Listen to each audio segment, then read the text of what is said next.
अरे जी, कभी कभी सत्वगुण में और कभी कभी रजोगुण में जीता हूँ। जब भोग भोगता हूँ तो मजा आता है, फिर अफसोस होता है सब बर्बादी कर दी। सतोगुण में रहने के लिए ज्यादा से ज्यादा मैं क्या करूंगा जी? वैसे भोगों में मजा आता है मुझे तो। ये बात बस जैसे नशे में आदमी शराबी नाली में पड़ा मजा लेता है, उसको मजा लगता है। लेकिन देखो ना कितनी घृणित दशा होती है शराबी पुरुष की। ऐसे ही वासना का नशा चढ़ गया है, वासना का नशा। इसलिए नहीं उल्टी हो जाए, तुम जिसे मजा कहते हो वमन हो जाए।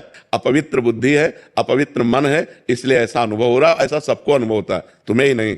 जब अपवित्र मन होता है, अपवित्र बुद्धि होती तो नहीं तो ऐसे छी, अंदर से ऐसी घृणा हो जाएगी, छी नहीं, अब कछुनाथ न चाहे मोरे प्रभु। अब ये गलत मार्ग, ये विषय भोग, ये संसार के सुख नहीं, अब मुझे आप अपना सुख प्रदान करें। जब पवित्र बुद्धि हो जाएगी, अपवित्र मलिन बुद्धि में तो फिर ये सब अच्छा है। फिर अफसोस भी तो होता है बाबा जी कि ये गलत टाइम वेस्ट कर दिया हमने। हाँ, ये उत्तम बात है।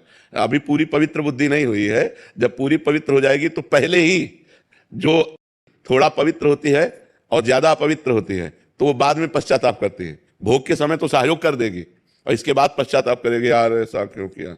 और जो ज्यादा पवित्र होती है, कम अपवित्र होती है, तो भोग की लालसा तो हुई पर वो पहले ही काट देगी, पहले ही उसमें निरर्थक भाव ले आएगी कि यार इसके पहले ले आवे तो काम बन गया। अब पीटने के बाद फिर ज्ञान उपदेश हो तो फायदा क्या हो गया। माया ने पीट दिया, अब बाद में उपदेश हो रहा है, यार ये समय बर्बाद गया, ये व्यर्थ की वासना बढ़ रही है, व्यर्थ का अनुभव बढ़ रहा है संसार सुख का, ये तो बहुत गलत है। पवित्र बुद्धि तो इससे नाम जप बढ़ाओ।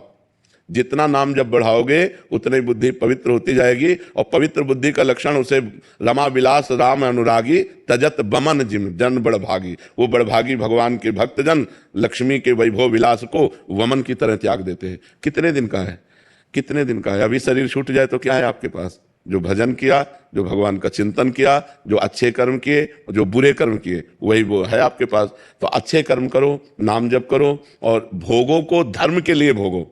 अब जैसे आपकी पत्नी है, अब आप परमार्थ पे चल रहे हो और उसकी इच्छा है तो भगवान को प्रणाम करके, भगवान का चिंतन करते हुए कि यद्यपि इसमें सुख नहीं है पर वो अर्धांगिनी है, उसकी इच्छा पूर्ति के लिए हम ऐसा कर्म कर रहे हैं, बगैर इसमें कोई तत्व नहीं, तो आप कर्म भी हो गया और आप फंसे भी नहीं, क्योंकि आपकी रुचि नहीं है।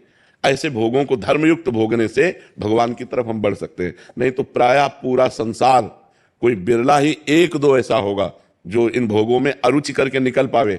नहीं तो कोई भोग रहा है रुचि पूर्वक, और कोई रुचि है पर भोग नहीं मिल रहा है। कोई रुचि है पर भोग इसलिए नहीं भोग रहा कि हमें भगवान की प्राप्ति करनी, पर रुचि है। कोई विरला ऐसा होगा जिसकी भोगों में रुचि नहीं है और भगवान प्रिय लग रहे हैं।